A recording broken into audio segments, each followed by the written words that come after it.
Don't thank me. I did it for the little boy. He needs our support. That was why I called you. Black woman called a Korean mafia boss to save his dying son. Afro-Korean mafia drama. Nobody warns you that the most dangerous phone call you'll ever make isn't to a lover, an enemy, or even the police. It's the one where you dial a man the entire underworld is too afraid to name. And your opening line is, "I can save your son." Amara Osei made that call on a Tuesday. By Wednesday, 3 people were dead, a war had been declared, and somehow she still hadn't eaten a proper meal. If you love dark, addictive stories where brilliance meets danger and nobody plays by the rules, you're in the right place. Hit like, subscribe, and turn on notifications so you never miss what happens next. The Zhao Collective won't like what's coming. Make sure you're here to see it. The hospital room smelled like antiseptic and broken hope, which, if you've ever spent real time in one, you'll know is a specific, suffocating smell that clings to your clothes long after you leave, following you home like a stray cat that has decided your grief is comfortable. Kang Jun-seo had not left this room in 31 hours. He had not eaten. He had not slept.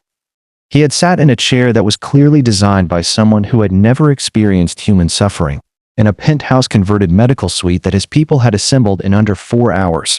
Because when you are the most feared criminal organization in Seoul, hospital waiting rooms are simply not part of your lifestyle. The machines beeped. The doctors had run out of useful things to say approximately 16 hours ago, and were now operating in that painful professional register of, "We are doing everything we can," which, translated from medical into human, means we are doing everything we know, and what we know is not enough. Min-jun lay in the center of it all, small and terrifyingly still. 8 years old, gap-toothed, had cried for 45 minutes last month because a documentary told him the Spinosaurus probably couldn't actually swim properly, which he found personally offensive on the Spinosaurus's behalf. He had his mother's nose and his father's jaw, and absolutely neither of their patients, which had always made Jun-seo laugh in a way nothing else quite managed. He was not laughing now. He sat with his elbows on his knees and his rings removed, all 7 of them, lined up on the side table like soldiers relieved of duty. And he stared at his son's face and did the one thing Kang Jun-seo never, under any circumstance, allowed himself to do. He prayed, not to any particular god, just outward, into the room, into the machines, into whatever force governed the universe, and had apparently decided that a child was fair game in a war between adults. He prayed with the focused desperation of a man who has controlled everything around him for so long that the loss of control feels physically violent, like something being torn from inside his chest with bare hands. His lieutenant, Park Seo-jin, stood near the door with the posture of a man trying very hard to be both present and invisible simultaneously. He had been with Jun-seo for 11 years. He had seen him negotiate, intimidate, outmaneuver, and outlast every enemy the underworld produced. He had never seen him like this. He did not know what to do with this version of his boss, so he stood very still and said nothing, which was, under the circumstances, the only correct choice. The private phone buzzed. Not the business phone, not the secondary line. The private phone, the number known to fewer than 6 people on Earth, 3 of whom were in this room. Jun-seo stared at it. Unknown number. Encrypted routing. Someone had gone through extraordinary lengths to reach this line, which meant one of 2 things. Either it was a threat sophisticated enough to deserve his immediate attention, or it was something else entirely. His thumb hovered. He answered. "Who is this?" A beat of silence, then a voice, steady, deliberate, carrying the faint architectural lilt of West African English shaped by years of academic soul, came through the line. "My name is Amara Osei. I'm a doctoral researcher at Seoul National University, and I am currently standing under a streetlight on Itaewon Row that I am fairly certain is about to get shot out. So I need you to listen to me very carefully, and I need you to do it quickly." Jun-seo's eyes did not move from his son. "You have 10 seconds. Your son was poisoned with a compound derived from my stolen research," she said. The words came fast, precise, and completely without the trembling that her body was currently experiencing. "It's called VX variant null. No official antidote exists because it was synthesized using data that hasn't been published yet. My data. But my blood produces a natural neutralizing protein. I am, biologically speaking, The only antidote currently available on this planet. Silence. The machines beeped their indifferent rhythm. And, she added, because she was Amara and could not help herself even in genuine mortal danger. Before you ask, yes, I verified this. I'm a scientist. Verification is what I do. I didn't call you on your private encrypted line to guess. Seo Jin, reading his boss's expression from across the room, quietly moved his hand to his weapon. Jun Seo stood slowly. Where are you? I just told you. Itaewon Row. But that's becoming less relevant by the second because a sharp sound cracked through the line. Then another. Her breath changed. They're here. The same people who poisoned your son just sent a very unfriendly welcoming committee to my location, which tells me they know I figured it out. Which means, stay alive, Jun Seo said. The warmth that had briefly entered his voice when speaking of his son vanished completely, replaced by something that sounded less like a voice and more like a verdict. He looked at Seo Jin and slid the rings back onto his fingers. One by one, methodical, deliberate. And Seo Jin, who had been with him 11 years, was already on his own phone before the last ring settled. Stay alive, Jun Seo repeated. That is your only instruction. The line crackled with distant gunfire. I'll do my best, Amara said, with the tone of a woman adding an unwanted task to an already unreasonable to-do list. But I want it noted that I called you for help, not the other way around, and when this is over, I will be submitting a formal complaint about how this evening has gone. The line went active with chaos. Jun Seo listened for exactly 3 seconds, long enough to hear she was still moving, still breathing, still fighting, and then gave the order. The kind of order that made 6 phones ring simultaneously across Seoul. The kind that meant, before this night ended, the people who had touched his son were going to understand, in the most permanent possible way, exactly what they had started. In the bed behind him, Min Jun's monitors flickered. A small hand twitched. Not much, but enough. Hold on, Jun Seo thought, looking back at his son. She's coming. The Zhao Collective had spent 4 years trying to break Kang Jun Seo. They had sent assassins, hackers, lawyers, and at one point, and this is documented, a surprisingly threatening pastry chef. All of it had failed. But tonight, they had made a mistake more catastrophic than all of those combined. They had made the problem personal. And they had, in doing so, accidentally introduced him to the one person in Seoul more stubborn than he was. If they had known what was coming, they would have left the child alone. But villains, as a professional class, have always been terrible at thinking ahead. The thing about running for your life that nobody tells you, not the action movies, not the thriller novels, not even the suspiciously intense self-defense class Amara had taken in her 2nd year at Seoul National University, is that it is profoundly undignified. There is no graceful version of sprinting between parked cars while bullets remove the wing mirrors around you one by one.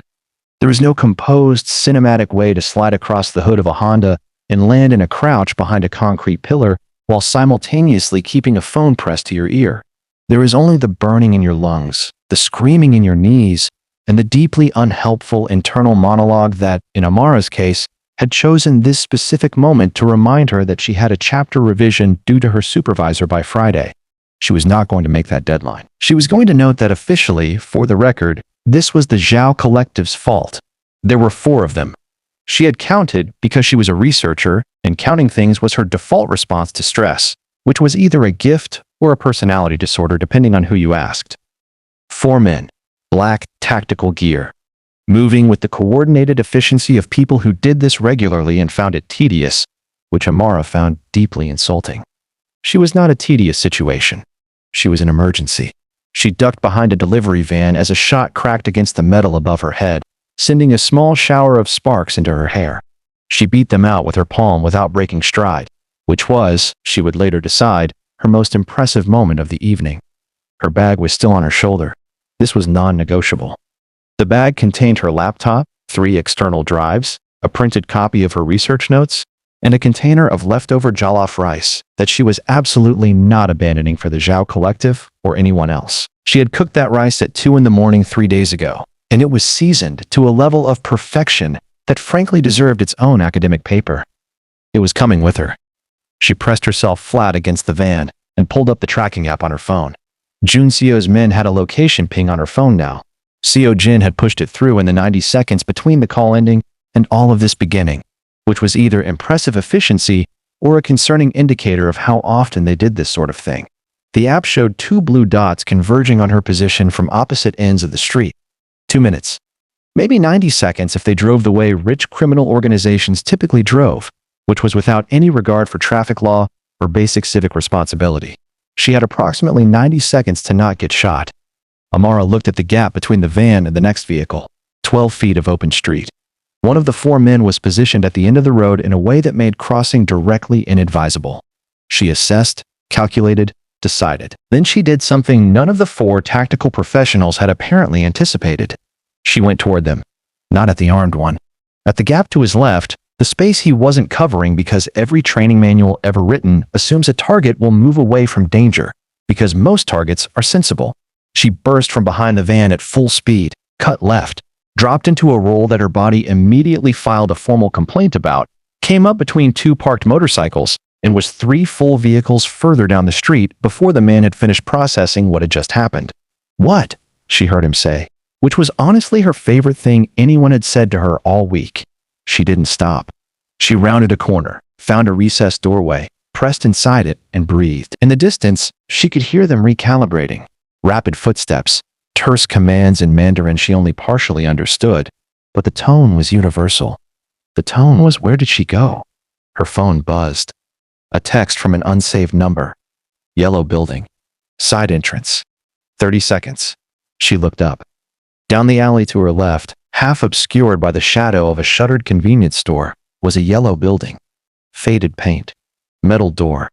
She could see a sliver of light at its base. She ran. Behind her, the 4 men rounded the corner just in time to see exactly nothing, which was the correct amount of her they were going to find tonight. She hit the side door at a full sprint. It opened before she touched it. A hand caught her arm, large, steady, professional, and pulled her inside with the casual efficiency of someone retrieving a misplaced object. The door closed. Darkness. The smell of engine oil and cigarette smoke. "Dr. Osei," a low voice said in accented English that treated her title with complete seriousness, which she appreciated enormously. "Mr. Kang sends his regards." Amara bent forward, hands on her knees, catching her breath. Then she straightened, adjusted her bag strap, pushed her braids out of her face, and looked at the man who had opened the door. Built like a structural wall. Expression like a closed filing cabinet. "Tell Mr. Kang," she said with full composure, "that his regards are noted and that someone owes me a very serious conversation about my research data." The man blinked. This was not, apparently, the kind of thing rescued people usually said. Good. Amara had never had much patience for being the kind of person people expected. A second man appeared from the shadows holding a phone. He extended it toward her without a word. On the screen, a face she had only seen in photographs, in news articles that described him as a businessman in the careful way journalists use when they mean something else entirely. And in intelligence reports she absolutely should not have been able to access but had, because she was Amara. Kang Jun-seo looked exactly like his photographs, controlled, precise. The kind of handsome that came wrapped in danger, like a very attractive grenade. His jaw was tight. His eyes were steady. He was, she noted clinically, not the kind of man who showed you what he was feeling until he decided to, at which point she suspected what he was feeling became everyone's problem simultaneously. "You're safe," he said. "Not a question, an assessment." "Relatively," she said. "Your men are efficient. I approve." Something shifted almost imperceptibly at the corner of his mouth. "My son, I need a clean medical space, an IV line, and approximately 40 minutes, she said. "Tell your doctors to prepare for a direct blood protein extraction and transfusion. I'll walk them through the protocol." She paused. "I'll also need someone to heat up my rice. I haven't eaten since this morning, and I perform better when I'm not running on anger alone." The almost smile disappeared back wherever it had come from. "Done," he said. The phone was lowered. The wall-built man gestured toward a second door. A black car waited beyond it, engine running. The kind of car that existed specifically to move through a city without being remembered. Amara followed without hesitation. Outside, the 4 Zhao operatives were still searching an empty alley, growing increasingly embarrassed. which was, in the grand scheme of this terrible evening, at least something. The penthouse was, objectively, ridiculous. Amara had prepared herself during the 15-minute drive through Seoul's midnight streets to be impressed. She had told herself firmly that she would not be impressed. She was a scientist. She appreciated function over form. She had spent the last 3 years living in a university apartment where the heating worked on a schedule that appeared to be governed entirely by its own emotional state, and she had been perfectly fine. She was impressed. Not by the size, though the size was unreasonable for one human being and one 8-year-old boy obsessed with dinosaurs. Not by the view, though the view was the kind that made you briefly forget the city below it contained crime, suffering, and a criminal syndicate that had spent the evening trying to end her life. She was impressed by the details. The books, actual books, floor to ceiling on one wall, organized with the quiet obsession of someone who read them rather than displayed them. The single child's drawing framed beside a Basquiat original rendered in crayon, depicting what appeared to be a T-Rex wearing a business suit, which was either Min Jun's artistic vision or a surprisingly accurate portrait of his father. She did not have time to decide which. Dr. Osei. His voice arrived before he did, low and deliberate, the kind of voice that a room adjusts itself around. Then Kang Jun-seo walked in, and the room did exactly that. He was taller than she had estimated from the phone screen. He had changed jackets. The previous one, she would later learn, had taken a ricochet fragment during the chaos of mobilizing his men, and he had removed it without comment, because Kang Jun-seo was the kind of man who got grazed by shrapnel and treated it as a minor administrative inconvenience. He stopped 6 feet from her, assessed her with the same precision she suspected he assessed everything, quickly, completely, revealing nothing of the conclusion. She assessed him right back. She was not going to be the only person in this room performing composure. "You're smaller than I expected," he said. "You're taller than is strictly necessary," she replied. Another almost smile. She was beginning to catalog them. This one was fractionally wider than the previous. Progress. "My medical team is prepared," he said, moving immediately to what mattered. "They've reviewed your preliminary protocol notes. Seo Jin forwarded what you sent during the drive." "Good. I'll need to brief them directly. Some of what I'm going to ask them to do will seem counterintuitive, and I need them to trust the process without slowing down to debate it." She set her bag down on his extraordinarily expensive sofa without asking permission, because she had earned that right through the evening's events, and she intended to collect on it. "The extraction is straightforward. The transfusion calibration is where it gets delicate." "Explain." "My blood doesn't simply neutralize the compound. It has to be introduced at a specific rate relative to the patient's body weight and current toxin concentration. Too fast, and the immune response overcorrects, which causes a different set of problems. Too slow, and the compound advances faster than the protein can work." She met his eyes directly. "I've run the calculations for Min Jun's weight and the progression rate based on the timeline your doctors gave me. I know what I'm doing." He looked at her for a long moment. The kind of look that in a boardroom would be called due diligence, and in a dark alley would be called threat assessment, and in this specific penthouse felt like something Amara did not have a clean scientific category for. "I know you do," he said quietly. "That's why you're here." He turned and led her toward the medical suite without further ceremony, which she respected enormously. She had half expected a longer negotiation, conditions, demands, the elaborate power performance that men in his position typically felt entitled to run. Instead, he simply walked and trusted her to follow. And in that small gesture communicated something that a man like Kang Jun-seo rarely communicated to anyone. He was trusting her with the only thing he had ever loved without conditions. She did not take that lightly, not even slightly. The medical suite was extraordinary, the kind that existed because money, applied with sufficient force, could replicate almost any institutional resource. 2 doctors stood ready, both wearing the specific expression of highly trained professionals who had been given instructions that confused them and had decided, for reasons of continued employment and possibly personal safety, to simply comply. Min Jun was exactly as she had prepared herself to see him. She had looked at his charts. She had run the numbers. She had built in every clinical buffer she possessed between herself and the reality of an 8-year-old boy lying unconscious in a bed that was too big for him, with machines counting every fragile heartbeat. None of it helped. She stood at the bedside for exactly 3 seconds. She allowed herself those 3 seconds. The grief of it, the rage of it, The sheer wrongness of a child being used as a message. She allowed it completely and without apology, and then she folded it away into the same internal compartment where she kept every difficult thing she had survived, and she turned to the medical team. "Here's what we're going to do," she said. 42 minutes. That was how long it took. 42 minutes during which Amara directed, calibrated, and monitored with the focused intensity of someone who had spent years preparing for exactly this without ever knowing it. 42 minutes during which Kang Jun-seo stood at the window of the medical suite. Not in the room, she had asked him to wait outside, and to his credit, he had obeyed without argument, which probably represented some kind of personal record, and stared at the Seoul skyline as though he could negotiate with it. Seo Jin stood beside him. Said nothing. Did it well. At the 38-minute mark, one of the doctors opened the suite door and said quietly, "The readings are changing." Jun-seo turned from the window. Changing how? The words were controlled. Everything about him was always controlled. But his hands, Seo Jin noticed, had closed into fists at his sides. "Improving," the doctor said. The fists released. At the 42-minute mark, Amara emerged from the medical suite. She had a small bandage at the inside of her elbow where the extraction line had been. Her braids were pulled back now, less neat than they had been. Her coat folded over one arm. She looked tired in the way that follows concentrated effort, the kind of tired that has earned itself. She looked at Jun-seo. "He's not out of it yet," she said immediately, because she was not a person who offered comfort she couldn't scientifically support. "The next 4 hours are critical.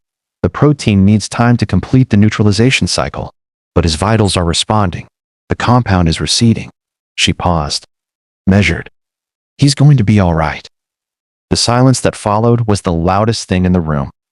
Kang Jun-seo, who had faced down rivals, walked away from assassination attempts and built an empire on the foundation of showing nothing, closed his eyes for exactly 2 seconds.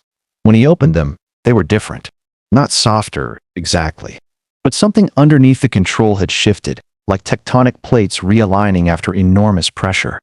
He looked at Amara with an expression she suspected very few people had ever received from him. Gratitude. Real, unperformed, unconditional gratitude. "Thank you," he said. Just that. No flourish. No elaboration. The two most plain words in the language, delivered with the full weight of everything he could not say around them. Amara nodded once. "Don't thank me yet. Whoever synthesized that compound used a modified version of my research that I didn't fully recognize in the preliminary scan, which means someone with serious biochemical expertise adapted it. The Zhao Collective didn't do that alone." Jun-seo's expression shifted back toward the other thing it did well. "Meaning?" he said. "Meaning," Amara said carefully, "that someone on the inside of your world gave them enough technical understanding to modify my work. Someone who knew what it could do." She looked at him steadily. "You have a leak, Mr. Kang, and it's a very educated one." The room temperature dropped approximately 4 degrees. Seo Jin went very still. Jun-seo said nothing for a long moment. Then, quietly, in a tone that made the hairs on the back of Seo Jin's neck stand at respectful attention, "Find it." Somewhere in the penthouse, a phone screen lit up with an incoming message and was immediately turned face down by a hand that had, until 60 seconds ago, been completely relaxed. The hand was no longer relaxed. The thing about traders, Amara had come to understand in her 31 years of life, was that they always had excellent shoes. She didn't know why this was. It wasn't a peer-reviewed observation. She hadn't published it.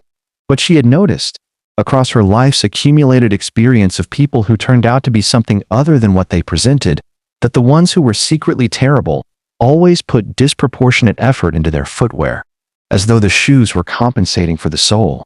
She was thinking about this at 4 in the morning, sitting cross-legged on Kang Jun-seo's extraordinarily expensive sofa with her laptop open.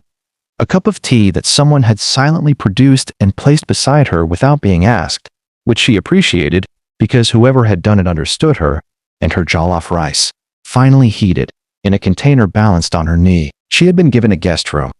She had nodded at it politely and returned to the living room to work because sleeping was not something her brain was currently offering as an option. She had a modified compound to reverse engineer, a data breach to trace, and a traitor to identify, and none of those tasks responded well to rest. The compound was wrong. That was the thing that kept pulling at her, the thread she couldn't stop following. Not wrong in the way something failed, wrong in the way something had been changed. Deliberately, specifically, by someone who understood the original research well enough to know which variables to adjust and which to leave intact. The Zhao Collective were criminals of considerable sophistication, but this modification required biochemical literacy at a doctoral level. She cross-referenced her breach logs with the university's internal access records. She had pulled them before leaving her apartment, because she was Amara, and she had anticipated needing them, which was the kind of foresight that her supervisor called alarming, and she called Tuesday. 3 people had accessed her encrypted research partition in the 8 weeks before the breach.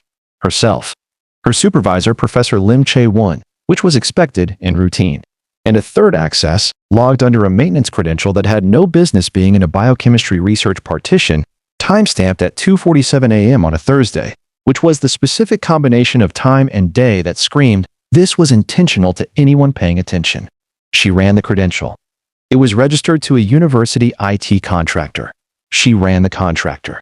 The company existed on paper and dissolved 6 weeks after the breach. She ran the dissolution records and found a financial trail that had been cleaned thoroughly, but not thoroughly enough, because whoever had cleaned it was good at covering tracks in the criminal world, but had not accounted for the way academic data systems logged peripheral metadata, which was a very specific oversight that only someone unfamiliar with university infrastructure would make. The money had moved through 3 shell accounts and landed partially in a private account registered in Seoul under a name she didn't recognize. She recognized the address. She stared at it. Then she looked up slowly, around the penthouse, with the careful neutrality of someone who has just discovered something significant and is deciding, with great precision, what to do with it. The address was a residential building 4 blocks from this penthouse. Not a Zhao Collective address. Not a Shanghai routing. Local. Deeply, specifically local. Someone in Jun Seo's immediate circle had not just leaked information, they had commissioned the breach. Jun Seo had not slept either. He sat in the chair beside Min Jun's bed. A different chair, one his staff had replaced the original with at some point during the night, presumably because someone had noticed the previous one was designed for a waiting room and not for a man who intended to occupy it indefinitely. This one was better.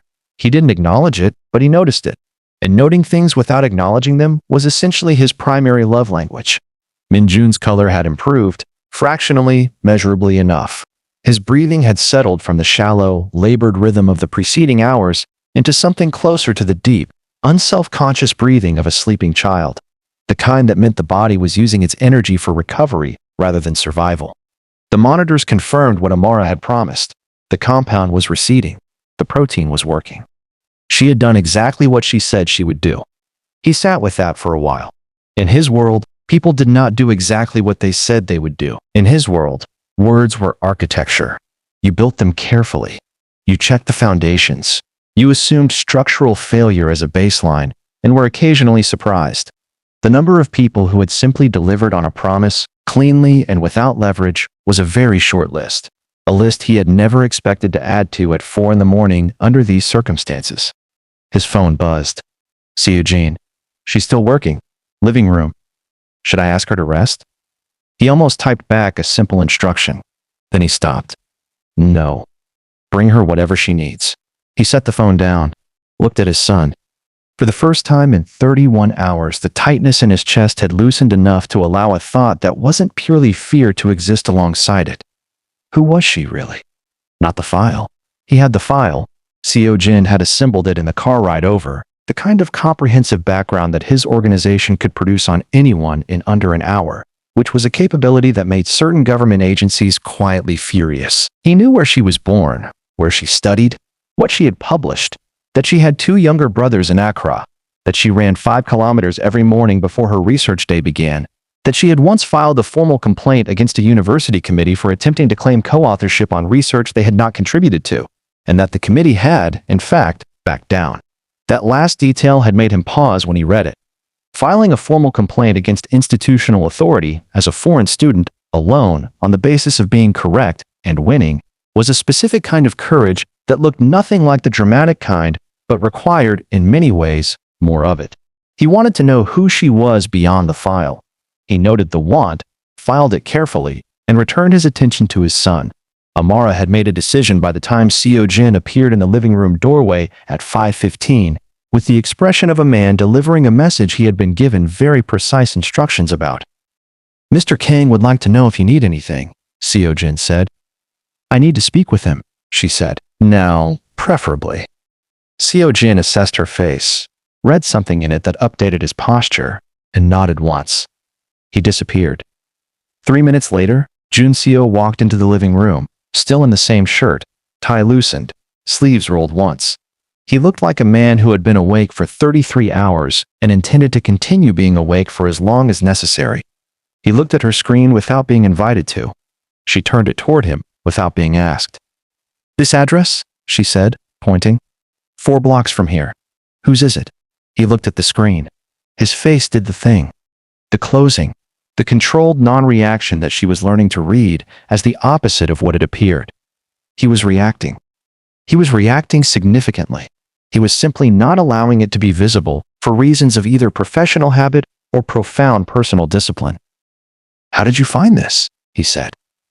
"Metadata in the university's peripheral logging system," she said.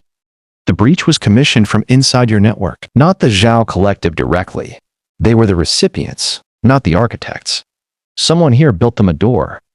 She paused. "That address is the routing point."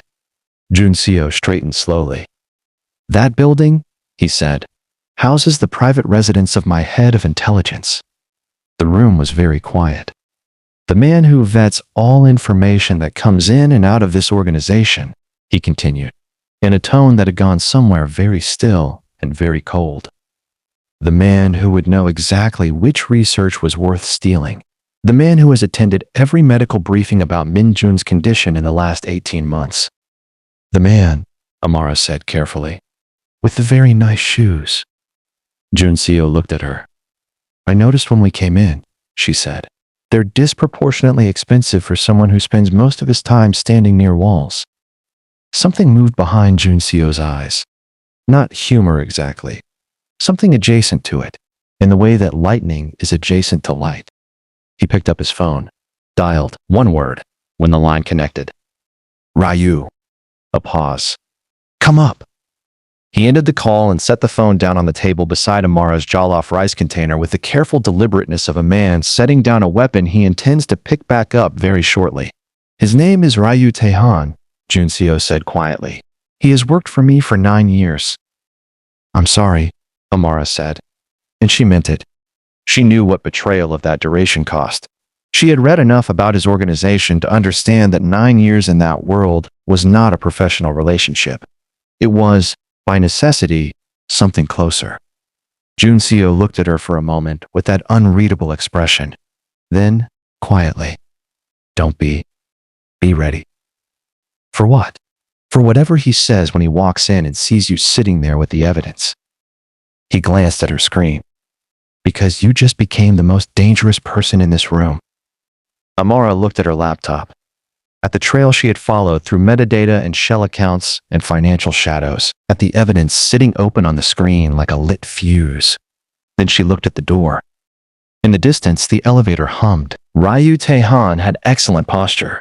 This was the first thing Amara noticed when he walked in, because she was a person who noticed things in order of their usefulness. And right now, the most useful thing she could catalog about the man who had weaponized her research against a child was everything. His posture, his breathing pattern, the precise microsecond when his eyes found her laptop screen and his body decided, independently of his face, that something was wrong. His face didn't know yet. His face was still performing the easy confidence of a man summoned routinely by his employer at odd hours, wearing the expression of professional availability that people in his position cultivated like a crop, calm, composed, faintly concerned in the appropriate measure. His body knew.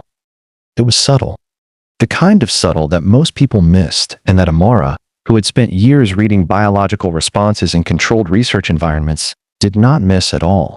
A fractional stiffening in the shoulders, a breath drawn slightly shallower than the one before it, weight redistributing to the balls of his feet in the automatic preparation of a person whose instincts had recognized danger before their conscious mind caught up. And the shoes. Beautiful. Imported. deeply unnecessary for a man standing in a living room at 5:30 in the morning. Ryu Taehan was in his mid-40s. Lean in, the economical way of someone who maintained their body as a professional tool rather than a personal project. He had sharp features and careful eyes, and the kind of face that was engineered, whether by nature or practice, to appear trustworthy. He had spent 9 years appearing trustworthy. He had, by all accounts, been extraordinarily good at it. He looked at Amara first, couldn't help it. She was the unfamiliar variable, the presence his calculations hadn't included, sitting cross-legged on the sofa with a laptop and a rice container, and the specific, settled energy of someone who was not planning to move. Then he looked at Junseo. Junseo was standing at the window with his back to the room, looking out at a Seoul skyline that was beginning to suggest, in the faint gray palette of very early morning, that dawn was considering making an appearance. He hadn't turned when Ryu entered. He was the kind of man who didn't need to face a room to control it. "You called for me," Ryu said. His English was precise. He defaulted to it in mixed company, which Amara noted was a small, automatic courtesy that sat uncomfortably beside everything else she knew about him now. "I did," Junseo said, still at the window. "How is the perimeter situation?" "Resolved. The Zhao operatives who engaged Dr. Osei have been tracked. 2 are in custody. 2 withdrew." He paused half a beat. "We're monitoring." "Good." Junseo turned from the window then, slowly, with the unhurried movement of a man who owned every second of every room he had ever occupied. He looked at Ryu with an expression that contained nothing alarming, nothing elevated, completely terrifyingly neutral. "Sit down, Taehan."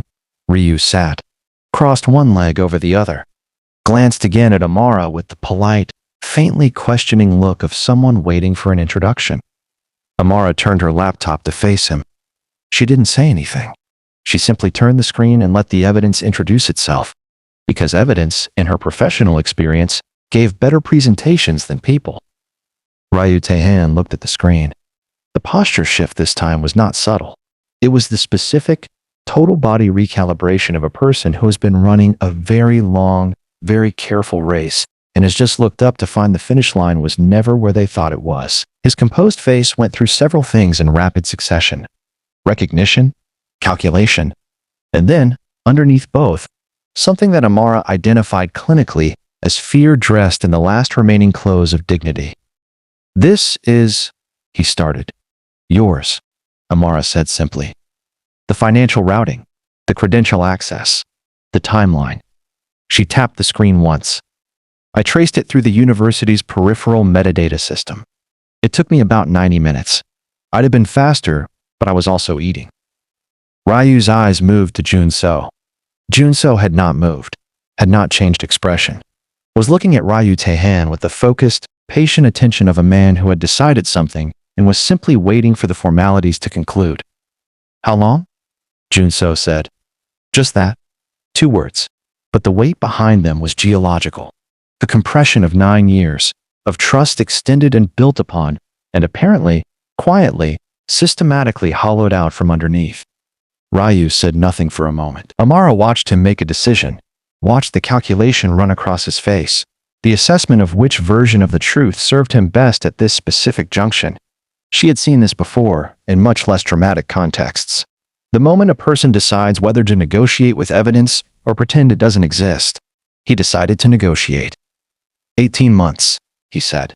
The number landed in the room like something dropped from a significant height.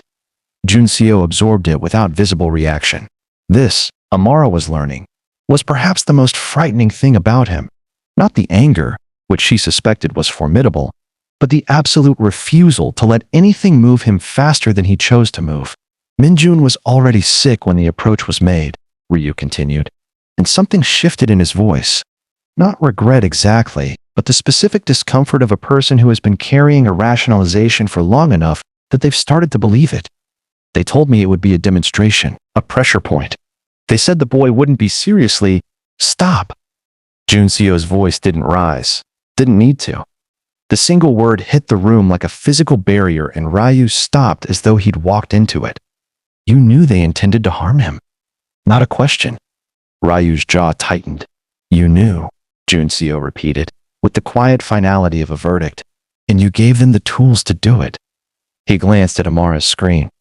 You gave them her research, her work. You handed them a weapon made from someone else's life and pointed it at my son.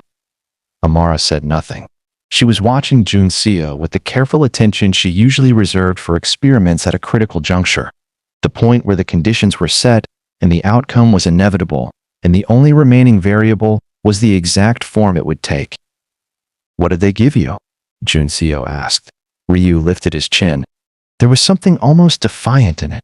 The last performance of a man who had been many things in this room and was trying to leave it as something other than nothing. Protection, he said. When you fell, and they assured me it was a matter of when, I would be accommodated. When I fell, Jun Seo repeated. They've been building toward it for 4 years. You know that. I've watched you fight it for 4 years. Ryu's voice had found something steadier now. The cadence of a man making a case he'd rehearsed internally many times. I made a calculation, Jun Seo. I made it on incomplete information, and You made it on a child, Jun Seo said. The room went silent in the particular way that follows something that cannot be argued with. Ryu Taehan had no response to that. There was no response to that. He had known this, Amara suspected, for 18 months. Known it and buried it under layers of self-justification and careful professional distance, the way people buried things they could not afford to look at directly. But here in this room, with the evidence on a screen and a man standing before him who had trusted him with everything, there was nowhere left to bury it. He looked at his hands. Where are the Zhao contacts? Jun Seo said. Ryu looked up. You will give Seo Jin every name, every channel, every location you were given access to. The instruction was delivered in the same tone someone might use to discuss a scheduling adjustment. Completely level, completely immovable. You will do this completely and immediately.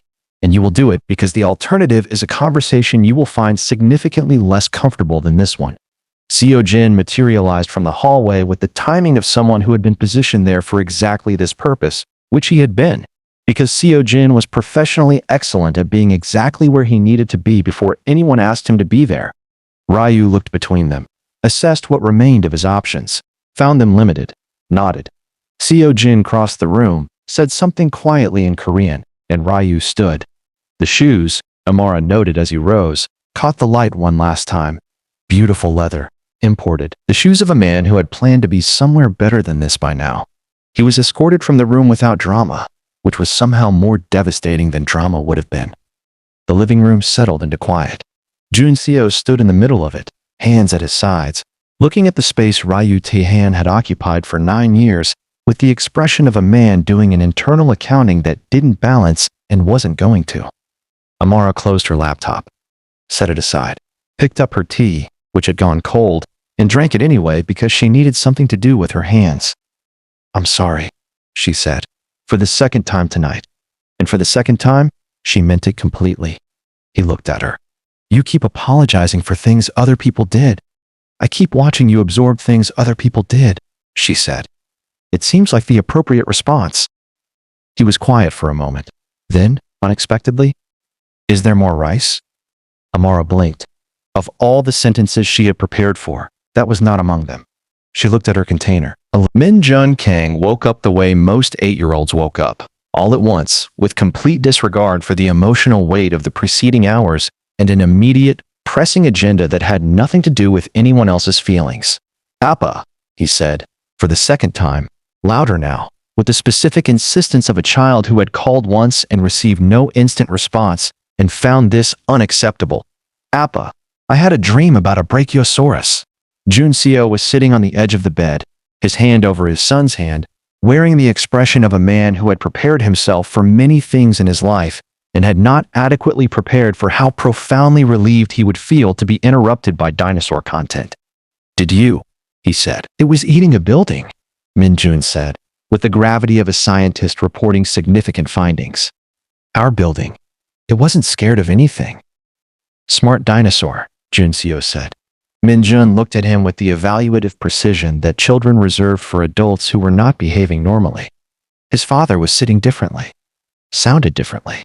The careful, calibrated edges that Min Jun had grown up navigating without ever having words for them were absent in a way that was unfamiliar. And, in the instinctive logic of a child who loved his father completely, immediately identified as important. Were you crying? Minjun asked. No, Junseo said. Minjun assessed this. Your eyes are red. I didn't sleep. Why? I was watching over you. Minjun considered this with the philosophical seriousness of someone for whom being watched over was simply a fact of existence. Then, apparently satisfied, he looked past his father toward the door. Who's that? He said. Junseo turned. Amara was standing in the doorway of the medical suite, having followed the sound of voices with the clinical instinct of someone who needed to verify patient responsiveness firsthand. She was still in her clothes from the night before, laptop bag on her shoulder, braids slightly less neat than they had begun the evening, wearing the expression of a doctor who has just confirmed that an experiment succeeded and is trying not to look as relieved as she feels. She looked at Minjun. He looked at her. Hello, she said. Hello, he said, with the immediate ease of a child who had not yet learned to be suspicious of strangers. Then, studying her with the same evaluative attention he'd turned on his father, your hair is very long. Thank you, she said. Your Brachiosaurus dream sounds very thorough. Minjun's eyes widened. You heard? The walls are thin. He accepted this. Then, with the conversational pivoting ability unique to small children and jazz musicians, did you fix me? The question landed simply, without drama, in the way that children ask the most significant questions, directly, without the elaborate framing adults use to make difficult things easier to approach. Amara looked at him. At the gap-toothed face, the dinosaur-obsessed tricycle falling, completely undeserving target of other people's war. She crouched down to his eye level, which required some adjustment because the bed was high and her knees were still filing complaints from the previous evening. You fixed yourself, she said. I just gave you a little help. Minjun thought about this. Like a sidekick? Exactly like a sidekick. He nodded, satisfied with this framework. Then he looked at his father. Appa, can she stay for breakfast? Junseo looked at Amara over his son's head with an expression she was beginning to recognize, the one that lived in the narrow space between what he was thinking and what he permitted himself to say. That, he said, is up to Dr. Osei. She had not planned to stay for breakfast. She had planned, while sitting in the living room in the early morning quiet, to do the following things in order. Verify Minjun's recovery with a final check, collect her bag, request a car to her apartment, file an emergency report to Seoul National University's security department about the breach, and then sleep for approximately 11 hours while her body processed the accumulated events of the night. She had a plan. She was a scientist. She always had a plan. The plan did not account for a gap-toothed 8-year-old requesting her presence at breakfast with the simple, unarguable authority of a child who had just woken up from a near-death experience and wanted eggs. She stayed for breakfast.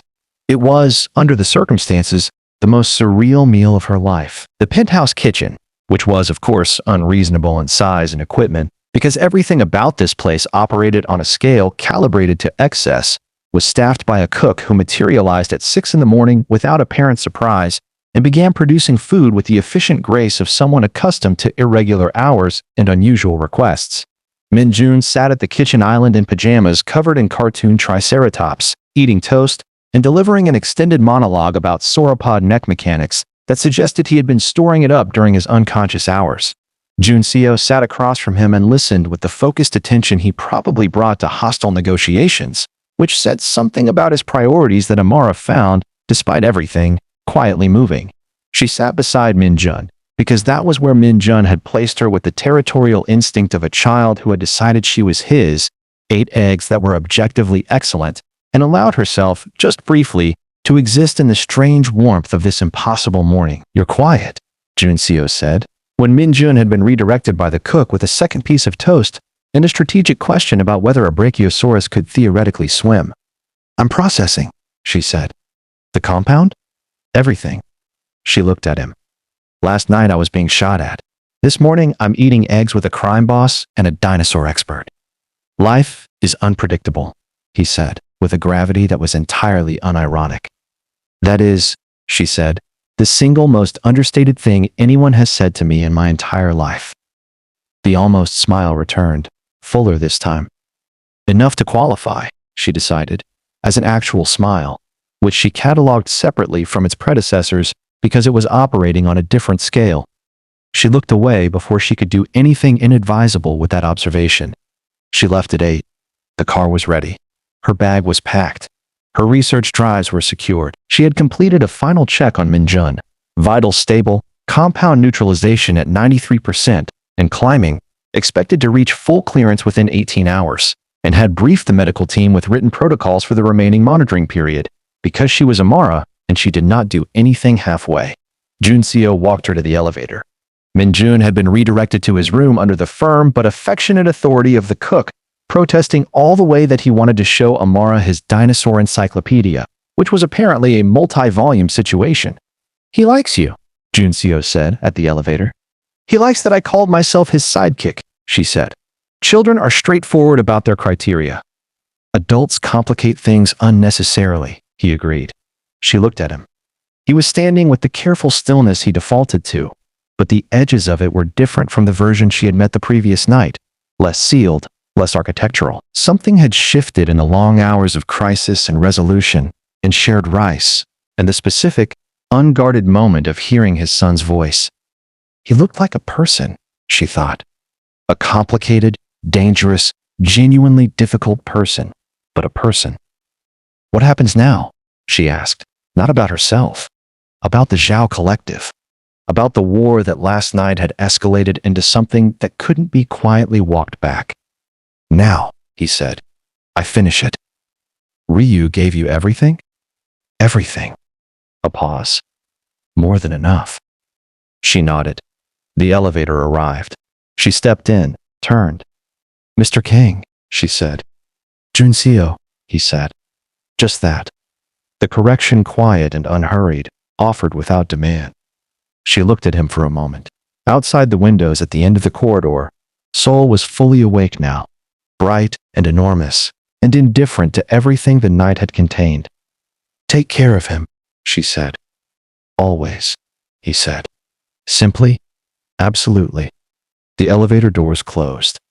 She exhaled, leaned against the back wall, stared at the ceiling of the elevator, which was mirrored, because of course it was, because this entire building was calibrated to reflect things back at you whether you were ready or not. She looked at herself, tired, braids escaping their arrangement, bag heavy on her shoulder. Alive, she thought. Unexpectedly, thoroughly alive. The elevator reached the lobby.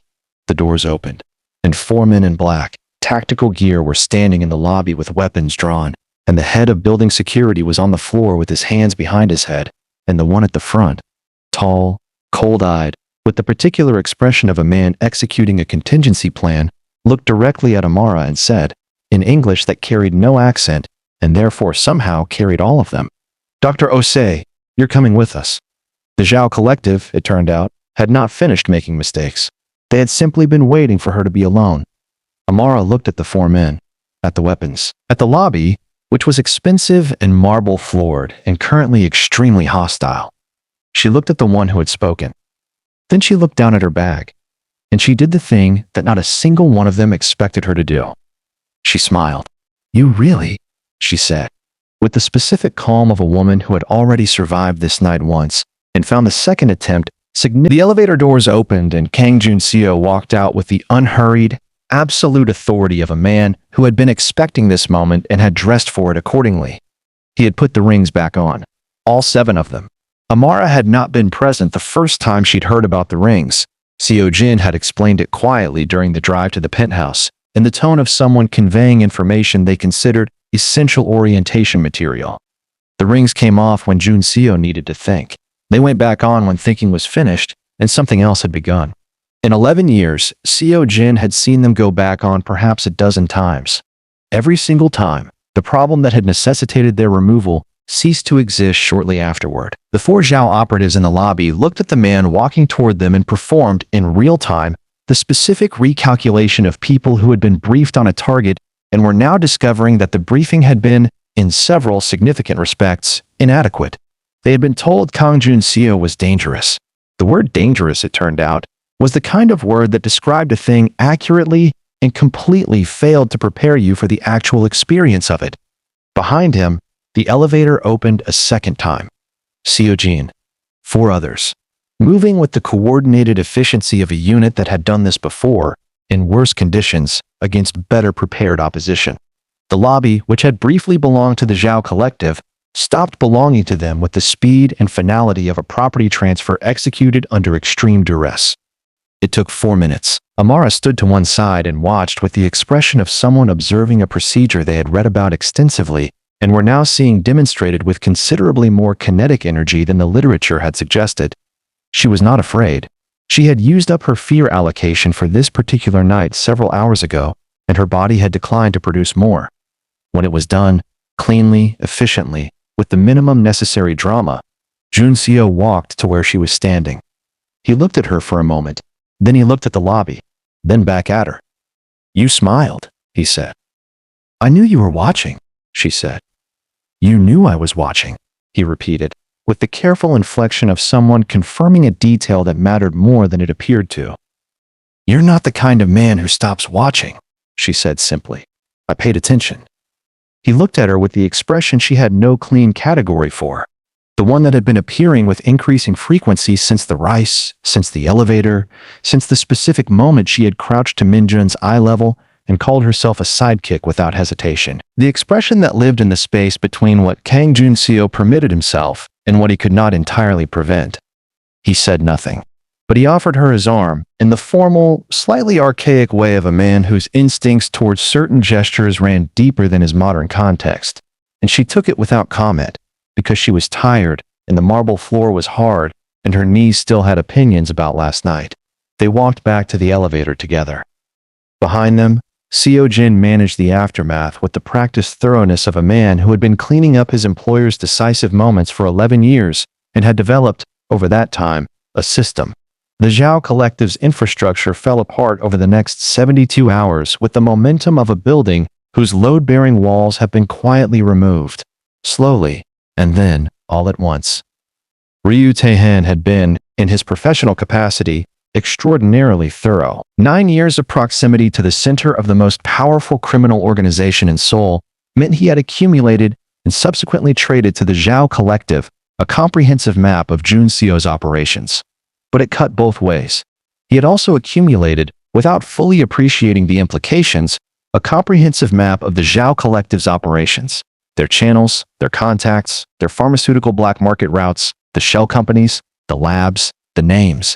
He gave all of it to Seo-jin in 3 hours of conversation that Seo-jin described afterward, to the small number of people he trusted with such assessments as the most expensive confession he had ever heard.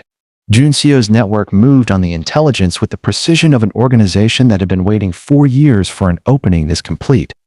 Not loudly, not with the theatrical violence that made headlines, quietly, systematically, and with the particular finality of a man who had watched his son lie unconscious for 31 hours and had decided, in the long, sleepless mathematics of that vigil, that moderate responses were no longer his preferred methodology. The Zhao Collective's Seoul operation was dismantled in 48 hours. Their Shanghai leadership received on the morning of the 3rd day a package. Inside it were documents, financial records, operational logs, the kind of evidence that made prosecutors grateful and defense attorneys quiet.